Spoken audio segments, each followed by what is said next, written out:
পাকিস্তান এবং ইন্ডিয়ার কোনো যুদ্ধ নয়, এটা হলো ধর্মান্তর যুদ্ধ, এটা মুমিন এবং মুসলমানের যুদ্ধ, এটা ঈমান এবং কুফরের যুদ্ধ, এটা তাওহীদ এবং খোদাদ্রোহীর যুদ্ধ। মুআজ্জাজ মুহতারাম, জুমার নামাজের উপস্থিত সম্মানিত মুসল্লিয়ানে কেরাম, রব্বে কারিমের দরবারে লাখ কোটি শুকরিয়া যে মহান আল্লাহ তাআলা আমাদেরকে দীর্ঘ একটি সপ্তাহ হায়াতে তয়্যিবা দান করেছেন। সুস্থতার সাথে সমস্তিষ্কে জুমার নামাজের পূর্ব মুহূর্তে কিছু কথা বলার এবং শোনা তৌফিক দান করেছেন। সকলে বলে আলহামদুলিল্লাহ। আজকে 10 জিলকদ 1446 হিজরি, 26 বৈশাখ 1432 বাংলা, 9 মে 2025 ইংরেজি।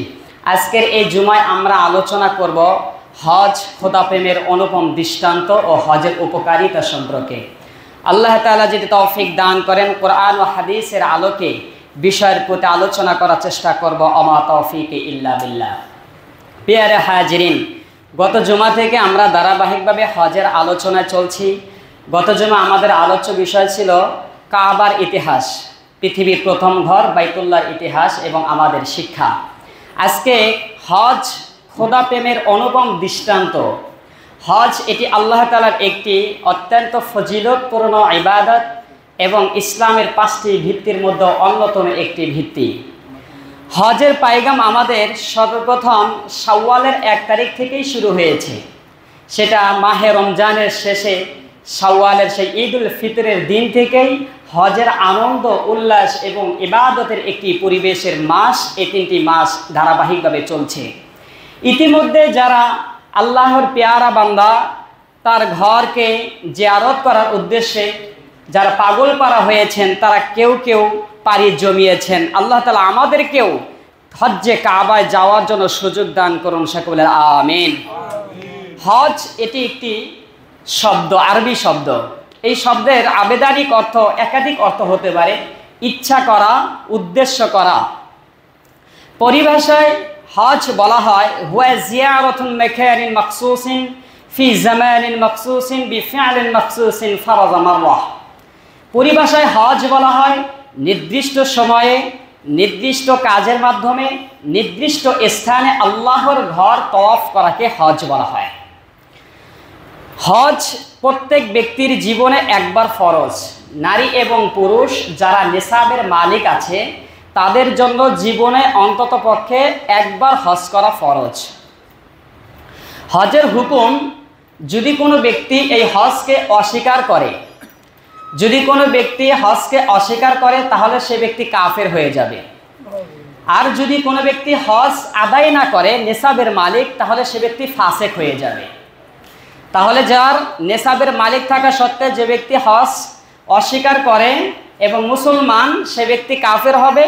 আর অধিক নেসাব মালিক থাকা সত্ত্বেও যে ব্যক্তি হজ করতে বিলম্ব করে, সে ব্যক্তি ফাসেক হবে। এটি হলো হজের হুকুম। হজ দলিল হওয়ার আল্লাহ পাক রব্বুল আলামিন সূরা আলে ইমরানের 7 নম্বর আয়াতে, গত জুমায় আমি বলেছি, এই আয়াতেই আলোচনা শেষ করেছিলাম। আল্লাহ তাআলা ঘোষণা করছেন ওয়ালিল্লাহি আলান নাসি হজ্জুল বাইতি মান ইসতাতা ইলাইহি সাবিলা। আল্লাহর জন্য যাদের সমর্থ রয়েছে, যাদেরকে পায়ে হেঁটে এবং হজে থেকে আসা পর্যন্ত তার সমর্থর আলোকে অর্থ সম্পদ নিসাবের মালিক রয়েছে, তারা যেন হজ্জে কাবায় হজ করার উদ্দেশ্যে যায়। দেখুন, এই আয়াতে কারিমায় আল্লাহ পাক রব্বুল আলামিন এই বিধান জারির আগে সর্বপ্রথম তিনি তার নামটাই উল্লেখ করেছেন। এমন কোনো ইবাদত পাওয়া যায় না যে ইবাদতের শুরুতে আল্লাহ বলছেন আমার জন্যই তুমি করো। কিন্তু হজ এটা আল্লাহর জন্যই হবে। হজ একমাত্র আল্লাহকে খুশি করার উদ্দেশ্যেই হবে। সেটি আমরা কিছুক্ষণ পর আলোচনার মধ্যেই পেয়ে যাব। নবী আরবি সাল্লাল্লাহু আলাইহি ওয়াসাল্লামের হাদিস থেকেও বোঝা যায় হজ একটি ফরজ ইবাদত। রাসূলুল্লাহ সাল্লাল্লাহু আলাইহি ওয়াসাল্লাম বলেন, বুনিয়াল ইসলামু খামসিন শাহাদাতু আল্লা ইলাহা ইল্লাল্লাহ ওয়া আন্না মুহাম্মাদার রাসূলুল্লাহ সাল্লাল্লাহু আলাইহি ওয়াসাল্লাম ওয়া ইকামিস সালাতি ওয়া ইতাইজ যাকাহ ওয়া হজ্জুল বাইতি ওয়া সাওমি রমাদান। হজ কোন হাদিসের ভিত্তিতে ইসলামের 5ম স্তম্ভ, আবার কোন হাদিসের ভিত্তিতে হজ হলো ইসলামের 4র্থ স্তম্ভ। যাই হোক, হজ এটি অত্যন্ত গুরুত্বপূর্ণ এবং একটি স্মৃতি বিজড়িত ইবাদত। যেই ইবাদতের সাথে শুরু থেকে শেষ পর্যন্ত আমাদের জাতির পিতা ইব্রাহিম আলাইহিস সালামের গোটা পরিবারকে আল্লাহ তাআলা এখানে চিত্রকে তুলে ধরেছেন। ইব্রাহিম আলাইহিস সালামের পুরো সাংসারিক যাবতীয় যা কিছু আছে, ছেলে এবং স্ত্রী এবং তার নিজের কিছু কর্মপন্থাকে আল্লাহ তাআলা এতভাবে কবুল করেছেন যে কিয়ামত পর্যন্ত উম্মতে মুসলিমা তাদের এই পারিবারিক এই কর্মগুলোকে কিয়ামত পর্যন্ত আল্লাহ তাআলা এই কাজের মাধ্যমে, এই হজের মাধ্যমে, ইবাদতের মাধ্যমে স্পষ্ট চিত্র কিয়ামত পর্যন্ত ফুটে তুলেছেন এবং রাখবেন। এবার আসুন, হজ কারা করবে এবং হজে কারা যাবে। গত জুমায় ইব্রাহিম আলাইহিস সালাম যখন কাবা আল্লাহর নির্দেশে জিব্রাইল যে নকশা করেছিলেন, ওই নকশাতে কাবা নির্দেশন করার পর, কাবা বাইতুল্লাহ নির্মাণ করার পর দোয়া করেছিলেন। এর পরবর্তীতে আল্লাহ পাক রব্বুল আলামিন ইব্রাহিম আলাইহিস সালামকে একটি ঘোষণা করতে বললেন, উম্মতে মুসলিমা সহ কিয়ামত পর্যন্ত যত উম্মত আসবে এই হজ্জে কাবায় যাওয়ার জন্য আল্লাহ তাআলা একটি ঘোষণা করতে বলেন। আল্লাহ বলেন, وَأَذِّنْ فِي النَّاسِ بِالْحَجِّ يَأْتُوكَ رِجَالًا وَعَلَى كُلِّ ضَامِرٍ يَأْتِينَ مِنْ كُلِّ فَجٍّ عَمِيقٍ। ও ইব্রাহিম, আপনি ঘোষণা করে দিন, যাদেরকে সমর্থ রয়েছে, পায়ে হেঁটে হোক, যানবাহনে হোক, যেভাবেই হোক না কেন, তারা যেন আমার এই প্রাচীন ঘরের মধ্যে এসে জিয়ারত করে। হযরত ইব্রাহিম আলাইহিস সালাম আল্লাহ তাআলার হুকুমে জাবালে কুবাইসে দাঁড়ালেন। জাবালে কুবাইসে দাঁড়ানোর পর হযরত ইব্রাহিম আলাইহিস সালাম ডানে এবং বামে, পূর্বে এবং পশ্চিমে চতুর্দিকে ঘুরে ঘুরে ঘোষণা করলেন। এর পূর্বে আল্লাহ পাক রব্বুল আলামিনকে বললেন, ইয়া রব্বুল আলামিন, এই মরু প্রান্তরের চতুর্পাশে শুধু পাহাড় দেখা যায়, এখানে আমি ঘোষণা করলে কে শুনবে? আল্লাহ বললেন, তুমি শুধু ঘোষণা করো, শুনিয়ে দেওয়ার মালিক হলাম আমি আল্লাহ। এরপর ইব্রাহিম আলাইহিস সালাম যখন ঘোষণা শুরু করলো, ইবনে কাসির রাহিমাহুল্লাহ এই ঘোষণার মধ্যবর্তী স্থানে একটি ঘটনা, একটি বিরল একটি কথা তুলে ধরেছেন। ইব্রাহিম আলাইহিস সালাম যখন বলতে লাগলেন, ইয়া আইয়ুহান নাস ইন্না রাব্বাকুম ক্বাদ ইত্তাখাযা বাইতান ফাহুজ্জু, হে পৃথিবীর মানুষেরা, তোমরা আল্লাহর এই ঘরকে উদ্দেশ্য করে হজের জন্য তোমরা তৈয়ার হয়ে যাও, আল্লাহর এই ঘরকে তোমরা হজ করার জন্য প্রস্তুত হয়ে যাও। ফালকালু ইন্নাল জিবাল, ইবনে কাসির বলেন, ফাইকালু ইন্নাল জিবালা, এই সম্পর্কে বলা হয়েছে তাওয়াদুআতু হাত্তা বালাগা সাউতি রিজাল আরদি। আল্লাহ পাক রব্বুল আলামিনের ঘোষণা অনুপাতে যখন ইব্রাহিম আলাইহিস সালাম পৃথিবীর মধ্যে স্থান থেকে মরু প্রান্তরে দাঁড়িয়ে যখন ঘোষণা করতে লাগলেন, ইয়া আইয়ুহান নাস ইন্না রাব্বাকুম ক্বাদ ইত্তাখাযা বাইতা, তোমরা এই হজ করার জন্য এই বাইতুল্লাহ শরীফে আসবে। আওয়াজ তো মরু প্রান্তর পার হবে না, চতুর্পাশে শুধু পাহাড় আর পাহাড়। ঘটনাক্রমে ইবনে কাসির রাহিমাহুল্লাহ উনি বলেন, জাবালা তাদাআতুহু তাওয়াদুআতুহু, এই ইব্রাহিম আলাইহিস সালামের ডানে বামে যতগুলো পাহাড় ছিল, তার আওয়াজ যাতে পৃথিবীর প্রান্ত প্রান্তে ছড়ে যায়, এজন্য প্রত্যেকটা পাহাড় নিজে নিজে তখন নত হয়েছিলেন। পাহাড়গুলো নিচু হয়ে গিয়েছিলেন যাতে ইব্রাহিম আলাইহিস সালামের এই আওয়াজ পৃথিবীর চতুর্প্রান্তে আল্লাহ তাআলা ছড়িয়ে দেন এবং পাহাড়ে যাতে প্রতিবন্ধকতা না হয়।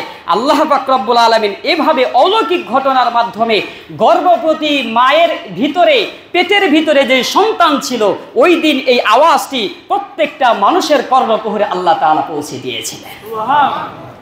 সবাই তখন বলেছিলেন, লাব্বাইক আল্লাহুম্মা লাব্বাইক।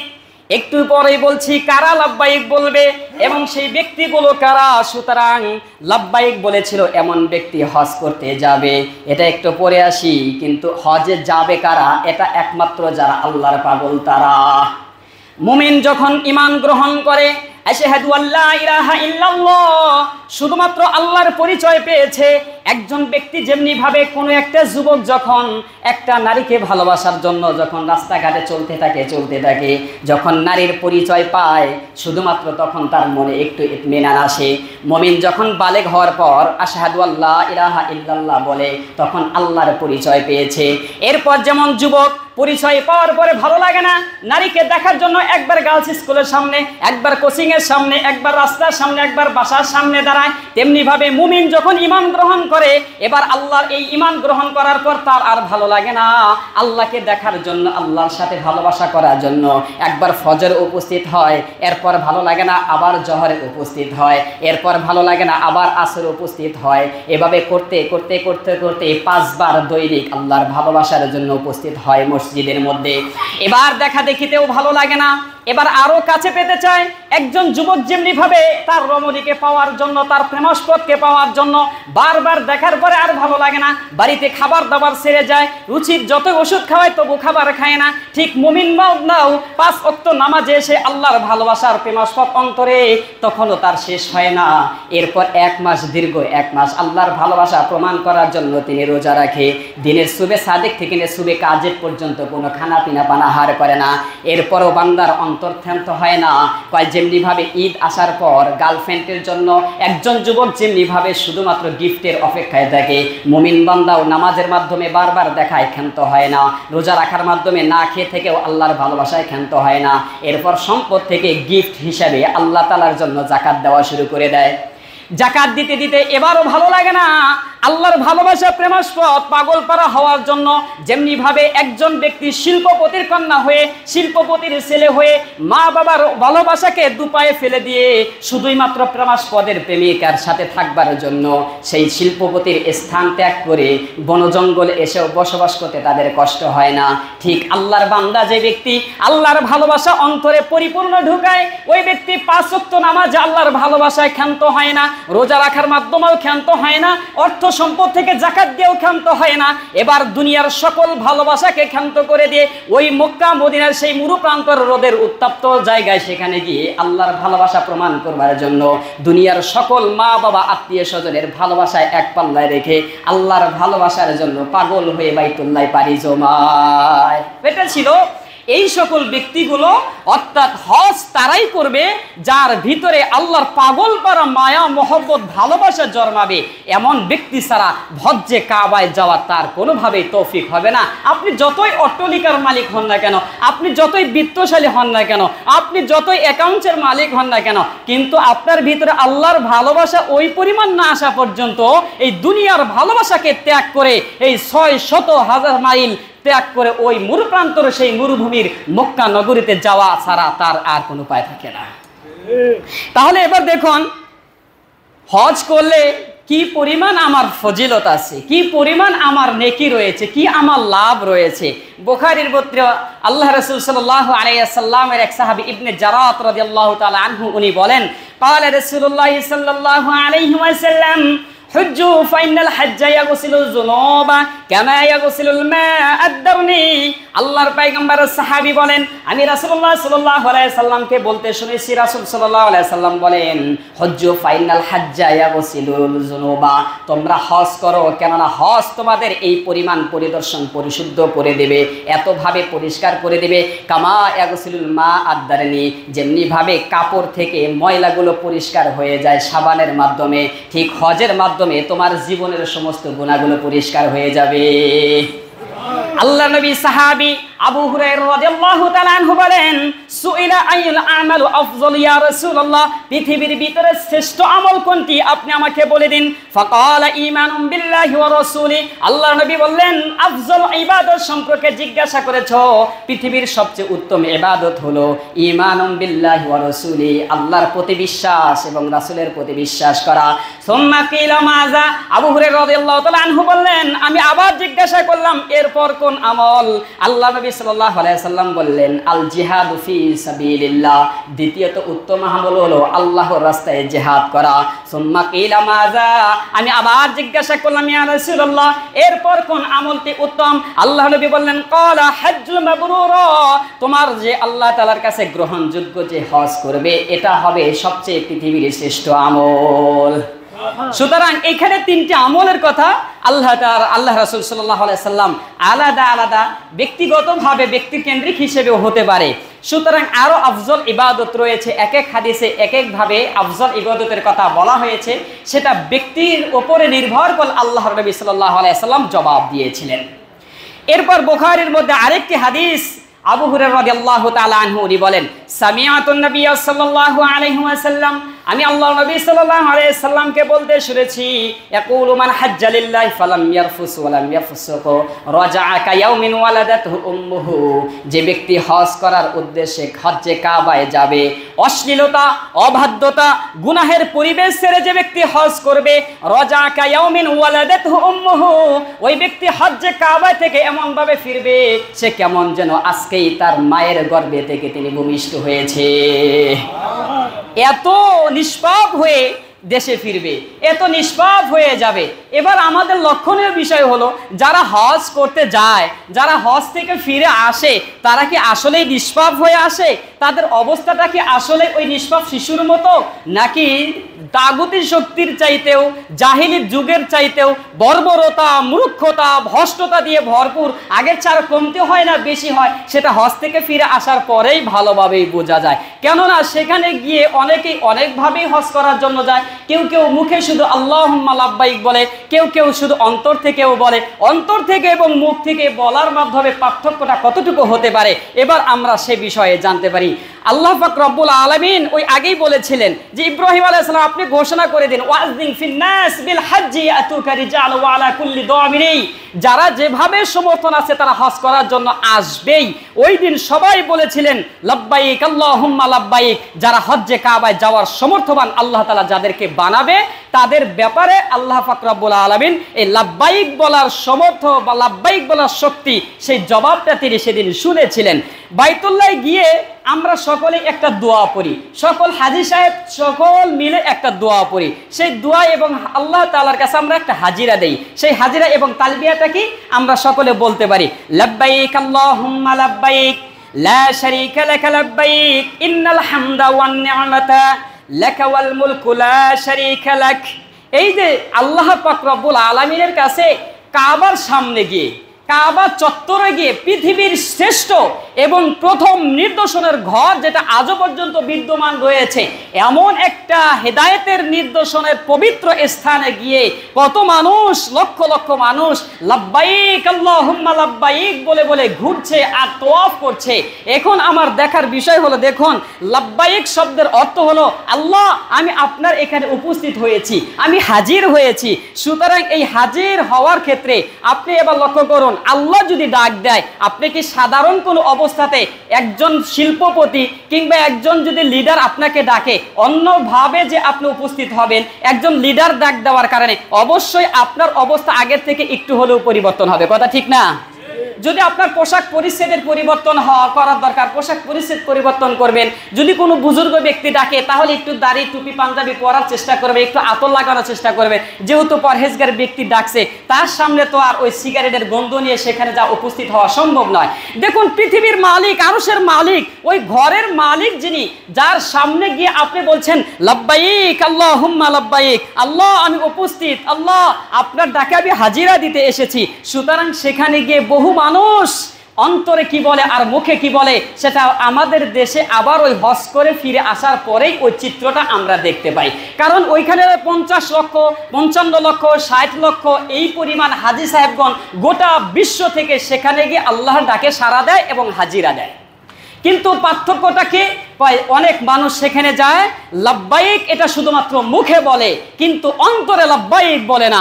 লাব্বাইক আল্লাহ হাজির হয়েছি, অন্তরে লাব্বাইক বলে না। কারণ অন্তর থেকে যদি কোনো ব্যক্তি অন্তত পক্ষে একবারের জন্য এটা বিশ্বাস করে, আল্লাহ আমি দুনিয়ার সব কিছুর ভালোবাসা ত্যাগ করে তোমার ডাকে সাড়া দিতে এসেছি, আমার দৃঢ় বিশ্বাস হজ্জে কাবা থেকে ফিরে এসে কোনো অবৈধ কাজের সাথে যুক্ত থাকা তার পক্ষে সম্ভব হবে না। কিন্তু কেন? সেখানে গিয়ে লাব্বাইক বলে আল্লাহুম্মা লাব্বাইক, আল্লাহ আমি উপস্থিত হয়েছি, এটা বলে মুখে, কিন্তু অন্তরে বলে আল্লাহ তোমার ঘরে আমি লাব্বাইক দিয়েছি, হাজিরা দিয়েছি ঠিক, কিন্তু গাদ দেশে ফিরে যাই, চুরি করা আমার বিন্দুমাত্র কমবে না। লাব্বাইক বলে মুখে, অন্তরে বলে সুদ খাওয়া আমার দেশে যায় একটু মাত্রও কমবে না। মুখে মুখে বলে লাব্বাইক, অন্তরে অন্তরে বলে আমি দেশে যায় নেই, চাঁদাবাজি এক বিন্দু মাত্র আমার থেকে কমবে না। শুধুমাত্র লাব্বাইক বলে মুখে, আমার কাছে জেনার কোনো অবৈধ সম্পর্ক আমার বিন্দু মাত্রও কমবে না।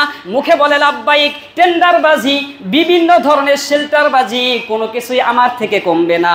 সুতরাং চুরি খাওয়া, ঘুষ করা এবং অবৈধভাবে অর্থ উপার্জন করা, এটা থাকে অন্তরে অন্তরে, আর মুখে মুখে বলে লাব্বাইক। এমন ব্যক্তি লাব্বাইক 1000 বার যদি কাবার সামনে গিয়ে করে, এক বিন্দু মাত্র তাকে ক্ষমা করা হবে না, বরং ওইটা আরো লেবাসদারি শয়তান হয়ে দেশে ফিরে। ওকে মানুষে বিশ্বাস করে, যার ফলে উনি আরো লেবাসদারি শয়তানে ওকে দেখে হাসে যে আরে এ তো আমার চেয়ে আরো বড়, সুতরাং এই এলাকার দায়িত্বটা তাকে দিয়ে বিদায় দিতে পারলে আমি বেঁচে যাই। এমন হাজী সাহেব, এমন হজকারী আমাদের সমাজে আছে না নাই?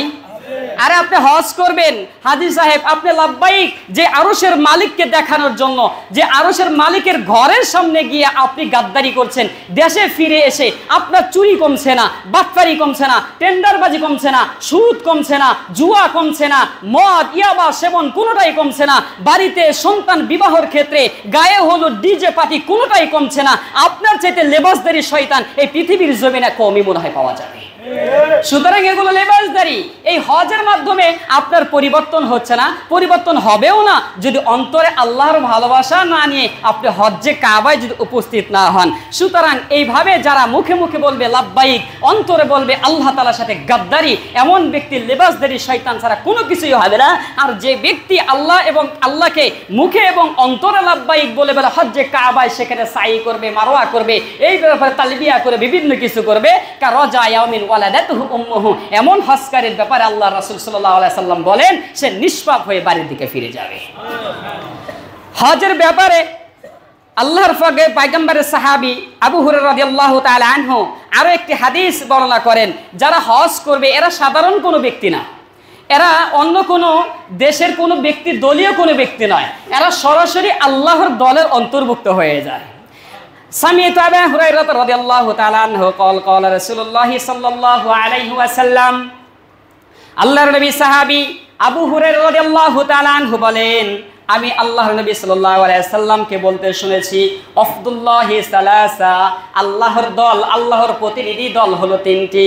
এক নম্বর হলো আল গাজী, যারা জিহাদের মুজাহিদ বাহিনী থাকবে এরা হলো আল্লাহর দল, ওয়াল হাজ্জু, যারা হজ করবে, ওয়াল মুআতামিরু, যারা উমরা করবে, এই তিন দলের সাথে যারা অন্তর্ভুক্ত থাকবে তারা হবেন আল্লাহর দল। এরা আল্লাহর দলের অন্তর্ভুক্ত, কিন্তু আল্লাহর দলের অন্তর্ভুক্ত থেকে আল্লাহর কোনো সিফত তাদের মধ্যে পাওয়া যায় না। এখন প্রশ্ন হতে পারে যে হুজুর আপনি তো বললেন লাব্বাইক শুধু মুখে বলেছে, অন্তরে লাব্বাইক বলে নাই, তাহলে এমন হজ করারই বা কি দরকার আছে?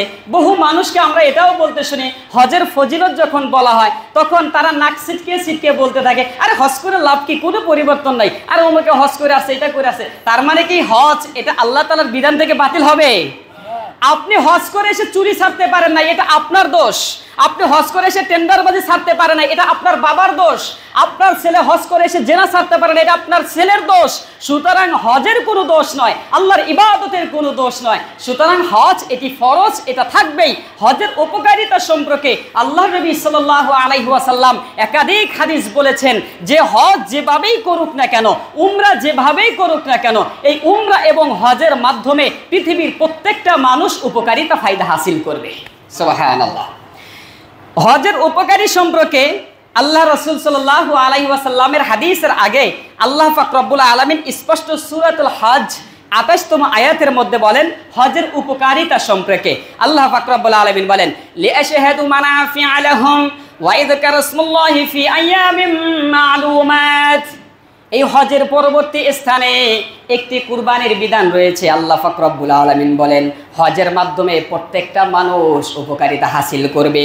একটা উপকার হবে দুনিয়াবি, আর একটা উপকার হবে উখরবি। উখরবিও হবে এটা আল্লাহর সন্তুষ্টি, সেটা হবে পরকালীন উপকার। আল্লাহর সন্তুষ্টির মাধ্যমে দুনিয়াতে যাই কিছু করুক না কেন, আল্লাহ তাআলা এই হজের এই সন্তুষ্টির মাধ্যমে তাকে পরিপূর্ণ মাফ করে দিবেন। আর দ্বিতীয়ত হলো আইয়ামিন মা'লুমাত, ওই নির্দিষ্ট 3 দিন কুরবানি প্রাণীর গোশত দ্বারা এটা দুনিয়ার মানুষের রিজিকের উপকারিতা হয়। এই আয়াতে কারিমায় দুটি আল্লাহ পাক রব্বুল আলামিন উপকারী কথা বলেছেন। আল্লাহ রাসূল সাল্লাল্লাহু আলাইহি ওয়াসাল্লাম হজ এর উপকারী সম্পর্কে তিনি বলেন, আন্না রাসূলুল্লাহ সাল্লাল্লাহু আলাইহি ওয়াসাল্লাম আল উমরাতু ইলাল উমরা কাফারাতুল লিমা বাইনাহুমা। যদি কোনো ব্যক্তি উমরা করে, এক উমরা থেকে আর এক উমরা পর্যন্ত মধ্যবর্তী সময়ের ভিতরে যত গুনাহ করবে, যত অপরাধ করবে, পরবর্তী উমরা করার সাথে সাথে আল্লাহ তাআলা তাকে মাফ করে দিবে। ওয়াল হজ্জুল মাবরুর লাইসা লাহু জাযা।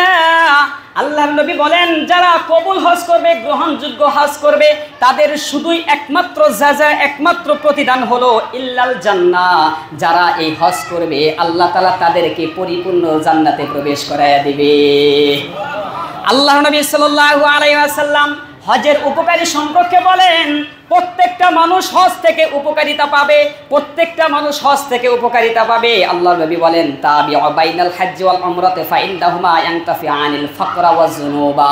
যদি কোনো ব্যক্তি হজ এবং উমরা করে, ওই ব্যক্তিদের আল্লাহ তাআলা দরিদ্রতা এবং সমস্ত গুনাহগুলো মাফ করে দেন।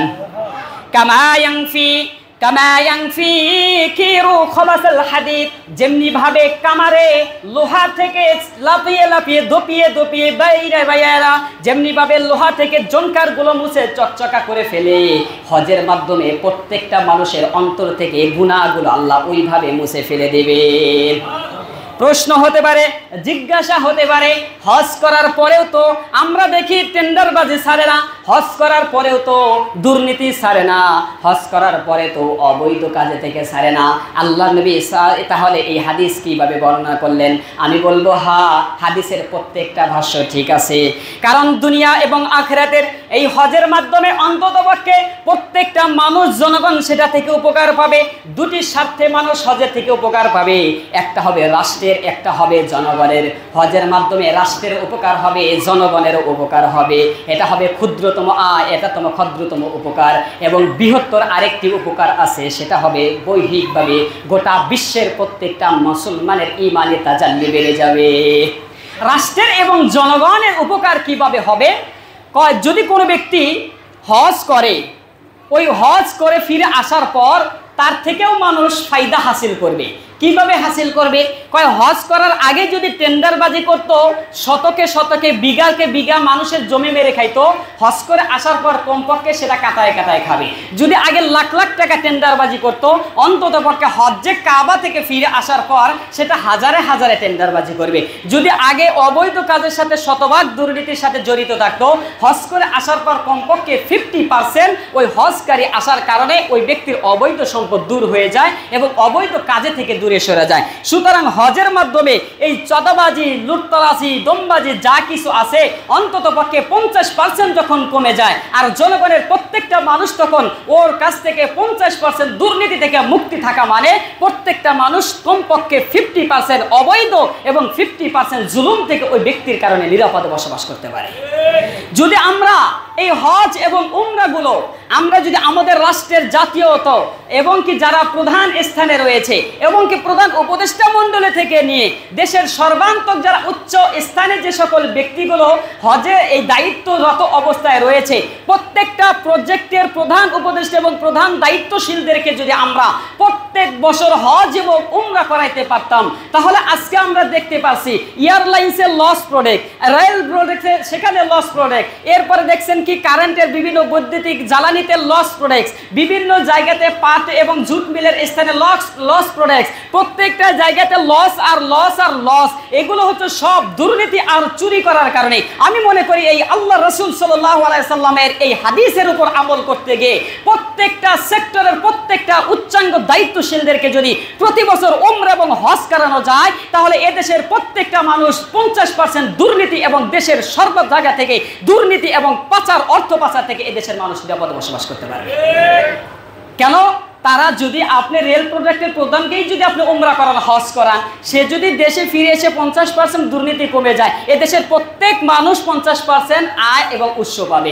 যদি প্রত্যেকটা দায়িত্বশীলদেরকে উচ্চাঙ্গ যারা রয়েছে, মূল প্রধান যারা দায়িত্ব রয়েছে, তাদেরকে যদি ওই হজ করে এবং উমরা করে আনা যায়, তারা এই হজ্জে কাবা জিয়ারতের মাধ্যমে 50% যখন দুর্নীতি ছেড়ে যাবে, ওই 50% দুর্নীতি ছেড়ে দেওয়ার মাধ্যমে দেশের জনগণ এবং রাষ্ট্র 50% উপকারিতা হাসিল করবে। কথা ঠিক? এটা হলো রাষ্ট্রীয়ভাবে উপকারিতা। বৃহত্তর একটি উপকরণ রয়েছে, সেই বৃহত্তর উপকরণ হলো হজ্জের উপকার সম্পর্কে। কারণ হজ্জে কাবায় যাবে পৃথিবীর প্রত্যেকটা রাষ্ট্র থেকে প্রত্যেকটা মুমিন নিসাবের মালিক যারা, তারাই হজ্জে কাবায় যাবে। শুধু বাংলাদেশ থেকে 4 লক্ষ, 5 লক্ষ, 3 লক্ষ যাবে, বিষয়টি এমন নয়। গোটা বিশ্বের প্রত্যেকটা জায়গা থেকেই হজ করার জন্য কাবায় যাবে।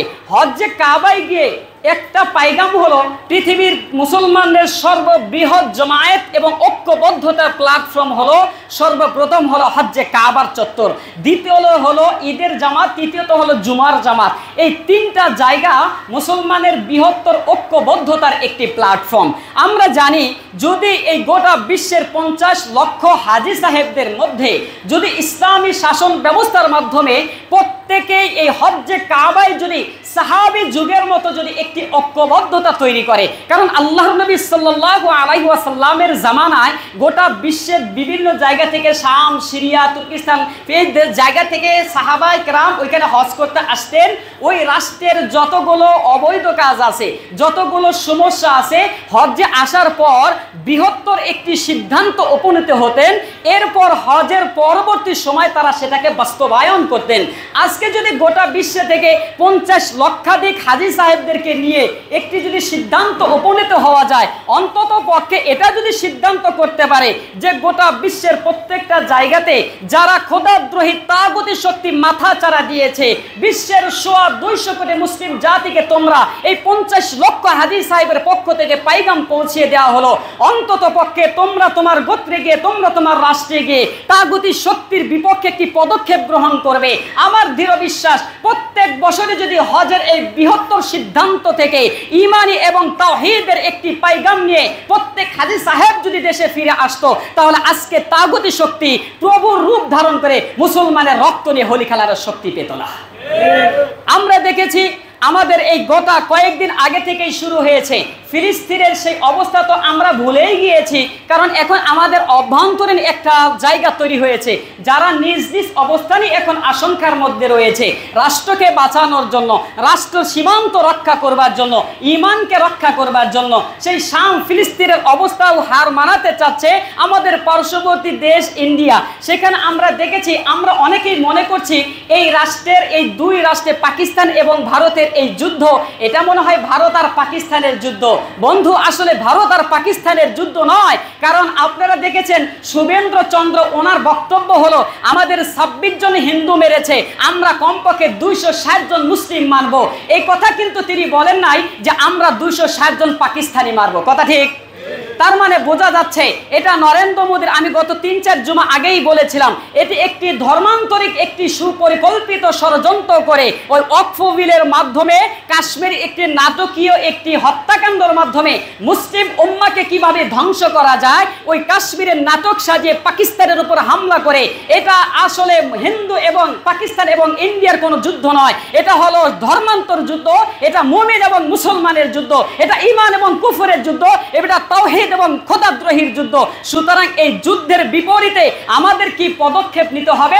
আল্লাহ পাক রব্বুল আলামিন এই হজ্জে কাবায় থেকে যাতে স্পষ্ট একটা সিদ্ধান্ত গ্রহণ করতে পারে, আল্লাহ রাসূল সাল্লাল্লাহু আলাইহি সাল্লামের হাদিস থেকে এবং আল্লাহ পাক রব্বুল আলামিন ও কোরআন কারীমে বলেছে, যখন তোমাদের রাষ্ট্রপক্ষ তোমাদের বিপরীতে চলে যাবে, শত্রু পক্ষের তোমাদের অবলম্বন কি হবে?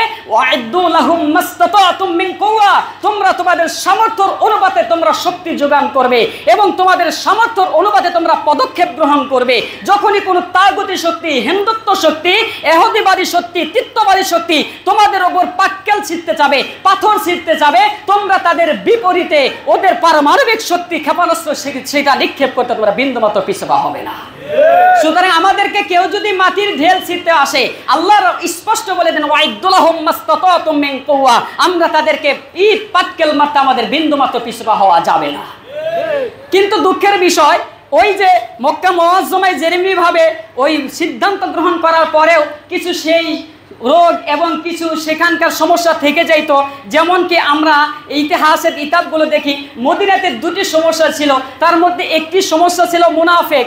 যারা মুনাফিকে ওই রাষ্ট্রেই বসবাস করত, ওই রাষ্ট্রেরই খাবার খাইতো, ওই রাষ্ট্রেরই আমিরের ইতাআত করত, কিন্তু গোপনে গোপনে চিঠি পাঠাইতো, গোপনে গোপনে মেসেঞ্জারে মেসেজ পাঠাইতো। মক্কার মদিনার সমস্ত গোপন তথ্যগুলো মক্কার কাফের কুরাইশদেরকে জানাইতো, বনু কাইনুকা এবং বনু নজির। আল্লাহ রাসূল সাল্লাল্লাহু আলাইহি সাল্লাম যখন জানতে পারলেন মদিনায় বসে বসে শান্তিপূর্ণ একটি রাষ্ট্রের মধ্যে থেকে মদিনার সমস্ত গোপন তথ্যগুলো মক্কায় ফাঁস করে দাও, এই বনু কাইনুকার বনি নজিরকে এই আরব ভূখণ্ড থেকে তোমরা বিতাড়িত করে দাও। আমার এই কথার দ্বারা স্পষ্ট প্রমাণ হলো 92% মুসলিম রাষ্ট্রে থেকে যখন কুফর এবং ইমানের লড়াই চলছে, হিন্দু এবং মুসলিমের লড়াই চলছে, তখন আমাদের দেশে কিছু হারামজাদা এবং কিছু অবৈধ সন্তানের মতো তারা ওই পক্ষ নিয়ে হিন্দুত্ববাদের পক্ষ নিয়ে সাফাই করে আমরা আছি ইন্ডিয়ার পক্ষে। আমি মনে করি গুজরাতুল হিন্দের যখন এদেশে যুদ্ধ শুরু হয়ে যাবে নিঃসন্দেহে এই ব্যক্তিগুলো কুফর এবং তাগুতের পক্ষ নিতে তাদের দ্বিধাদ্বন্দ্ব হবে না।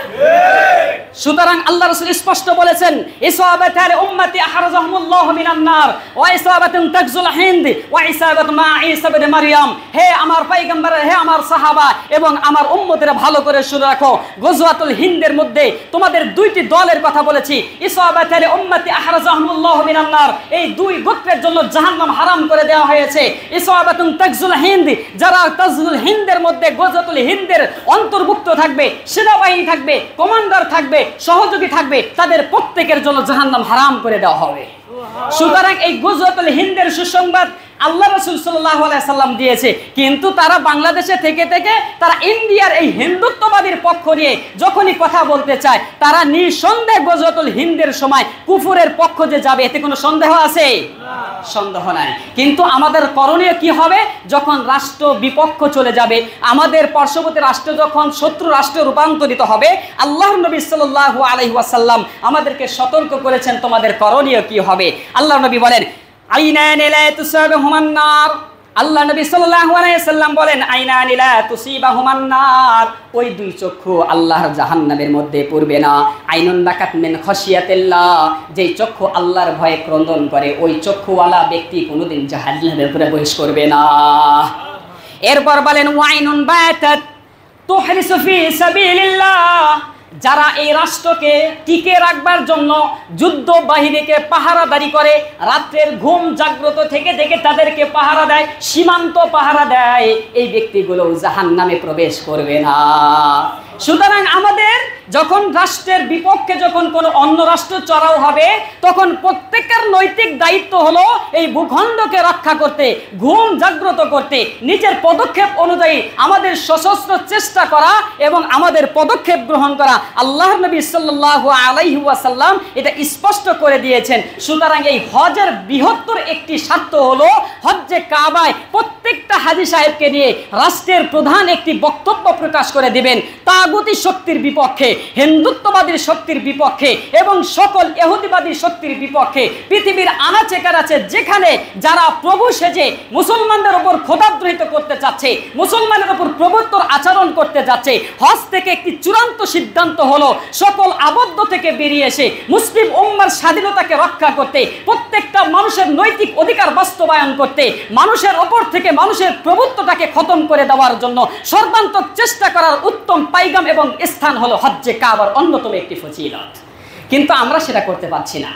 দুঃখের বিষয়, আমাদের মূল জায়গাতেই সমস্যা, যার কারণেই হাজার হাজার লক্ষ লক্ষ হাজী সাহেব প্রত্যেক বছর হজ করে আসলেও আমাদের তাগুতি শক্তির বিপক্ষে কোনো পদক্ষেপ নাই, আমাদের ইমানের ভিতরেও কোনো পরিবর্তন নাই। আল্লাহ তাআলা আমাকে এবং আপনাদের প্রত্যেককে পরিপূর্ণ আল্লাহ তাআলা সেই হজ করা তৌফিক দান করুন, সকলে বলে আমিন। হজ প্রত্যেক ব্যক্তির, নেশাবওয়ালা ব্যক্তির জন্য হজ ফরজ। তাহলে নেশাব কারা হবে? আমি গত জুমায় বলেছি যে হজ করার জন্য এখন সর্বোচ্চ 4 থেকে 4.5 লক্ষ কিংবা 5 লক্ষ টাকা লাগে। এই 5 লক্ষ টাকা যাইতে এবং আসতে পরিপূর্ণ খরচ বরচ দিয়ে 5 লক্ষ টাকায় যদি কোনো ব্যক্তির হজ কমপ্লিট হয়, ওমন ব্যক্তি যখন 5 লক্ষ টাকার মালিক হয়ে যাবে ওই ব্যক্তির তখনই হজ ফরজ হয়ে যাবে। এখন দুঃখের বিষয় হলো যে হুজুর আমি তো ঋণে পড়ে আছি। এবার আপনারাই বলুন, যে ব্যক্তি 4 তলা ফ্ল্যাট করেছে 5ম তলার ছাদ দেওয়ার জন্য যে ঋণ আছে ওই ব্যক্তির উপর হজ তো ফরজ হয় নাই, নাকি বলেন? হয়েছে?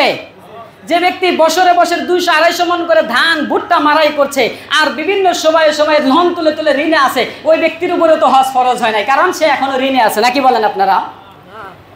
হ্যাঁ, বহু মানুষ এমন আছে 200 300 রুম আছে কিন্তু সে ব্যাংকের কাছে ঋণ আছে, এটা আপনার ব্যর্থতা।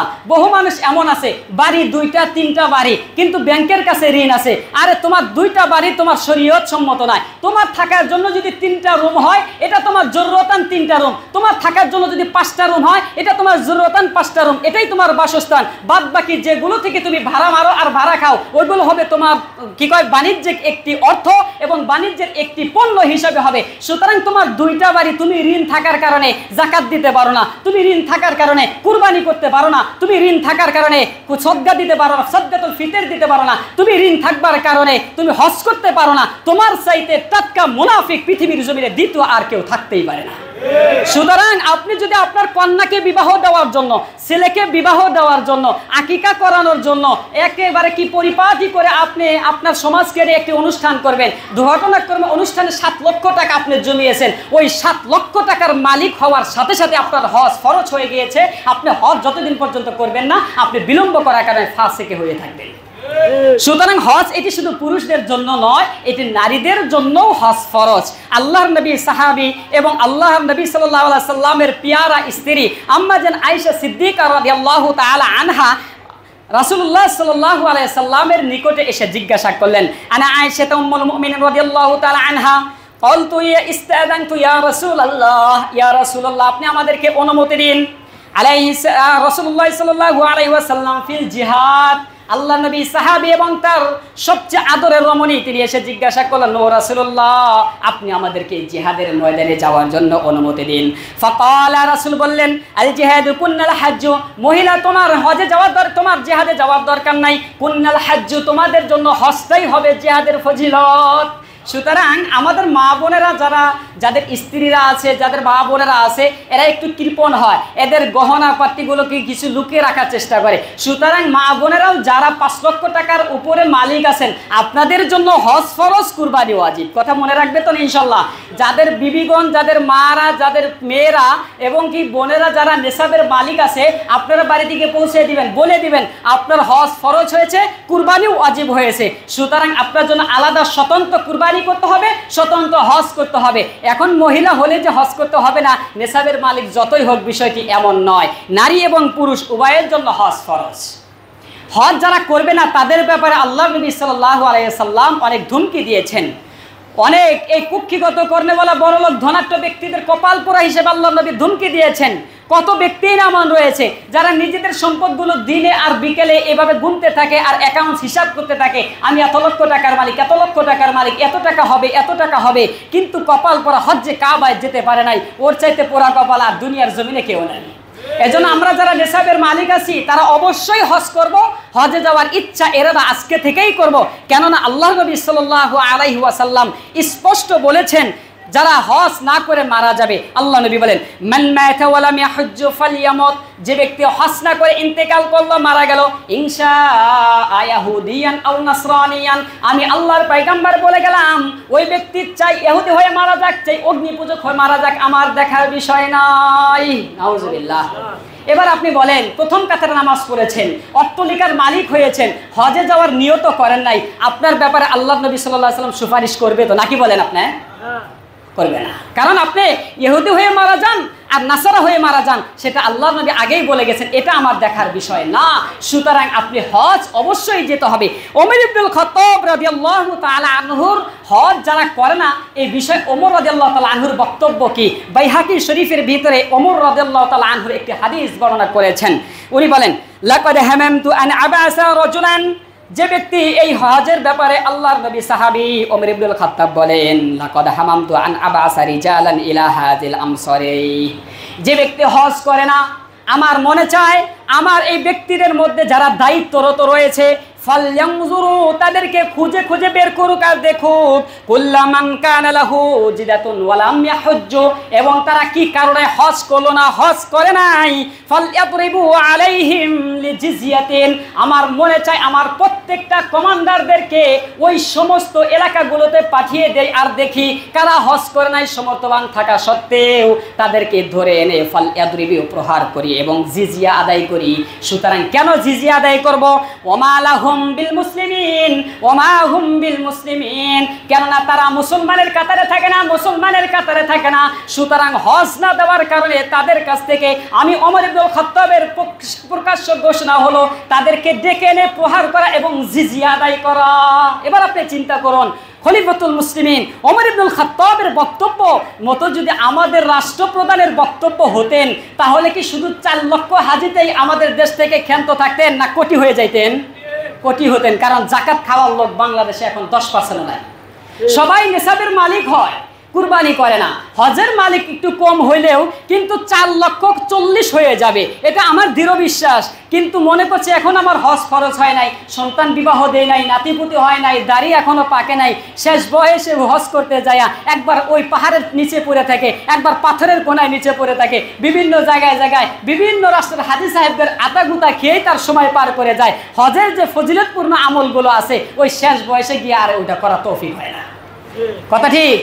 এজন্য আমাদের যারা নিসাব পরিমাণের মালিক রয়েছি, আমরা অবশ্যই অবশ্যই আমাদের এই অর্থ থেকে আজকে থেকে নিয়ত করব, আল্লাহ আমি ইহুদি হয়ে মরতে চাই না, নাসারা হয়ে মরতে চাই না। যেহেতু আল্লাহর নবী সাল্লাল্লাহু আলাইহি সাল্লাম ঘোষণা করেছেন এ কথা মিথ্যা হতেই পারে না, সুতরাং আমি নিসাবের মালিক হলে আজকে থেকে আমি তওবা করে নিয়ত করব, আল্লাহ আগামী বছর অবশ্যই আমি হজে যাওয়ার নিয়ত করব।